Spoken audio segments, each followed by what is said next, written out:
রঙিন কেন্দ্র বলেছেন, আমি অন্য দিক দিয়ে বলছি। হ্যাঁ, এখানকার সাংসদ রবিনা ট্যান্ডনের সঙ্গে নাচে, এখানকার সাংসদ হাফ প্যান্ট পরে সুইমিং পুলে করেন, আবার সাংসদ আর বিধায়ক মিলে মঞ্চে নাচেন। এগুলো এখানে রঙিন আছে বটে, কিন্তু অপদার্থদের সরানোর জন্যই মানুষ তৈরি হচ্ছে। আর বারে বারে দমদম পরিবর্তিত হয়েছে, বারে বারে মানুষ পরিবর্তন হচ্ছে, এবারও পরিবর্তন হবে। এটা নিয়ে ভাবার কিছু নেই। আর কে দাঁড়িয়েছে, কে কী করছে বড় কথা নয়।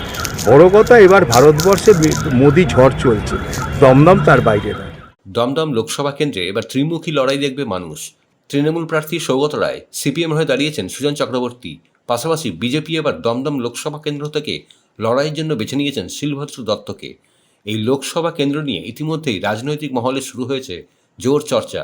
তারই মাঝে এদিন বারাসাত জেলাশাসকের দপ্তরে মনোনয়নপত্র জমা দিলেন দমদম লোকসভা কেন্দ্রের বিজেপি প্রার্থী শিলভদ্র দত্ত। মোদিজি জিতবেন, আমার আশা নয়। প্রার্থীর নাম নরেন্দ্র মোদী, আমি তার প্রতিনিধি। আর মোদিজির বিরুদ্ধে দাঁড়ানোর মতন প্রার্থী নেই, মোদিজি জিতবেন। দুটো প্রশ্ন। একটা, যখন আপনি মনোনয়নপত্র জমা দিতে আসলেন 144 ধারা থাকায় 5 জনকে ভেতরে প্রবেশ করতে দেওয়া হলো। একটু আগেই বারাসাতের যিনি প্রার্থী কাকলি ঘোষ দস্তিদার, তিনি এসেছিলেন, একেবারে তার কর্মী সমর্থক সবাইকে নিয়ে ডিএম অফিসের দরজার সামনে পর্যন্ত পৌঁছে গেলেন। কোথাও কি শাসকের জন্য আইন আলাদা? সে তো বটে।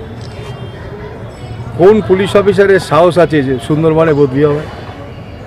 কার সাহস আছে ওয়েটিংয়ে চলে যাবার? তাই এগুলো পুরোটা এগুলো মেনে নিতে হয়, এগুলো নিয়ে লড়াই করতে নেই, এগুলোর কোনো ব্যাপার নয়। আমরা নিয়ম মেনেই আসবো, কারণ এই সমস্ত বেনিয়মকেই থাপ্পড় মেরে সরিয়ে দেওয়ার জন্য সন্দেশখালীর মতন সারা বাংলা যাচ্ছে।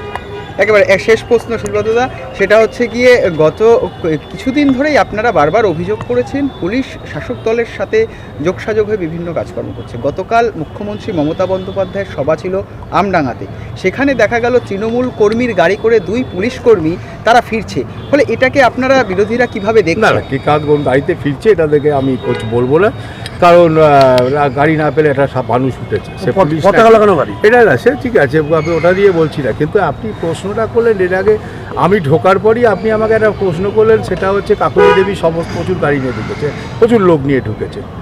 তা এটাই তো প্রমাণ করেছে, আপনিই তো আমাকে জানিয়ে দিলেন যে আইনে মানে সরকারি দলের জন্য এক আইন, উল্টো দিকের দলের জন্য এক আইন। এটাই বাংলার পুলিশ করছে।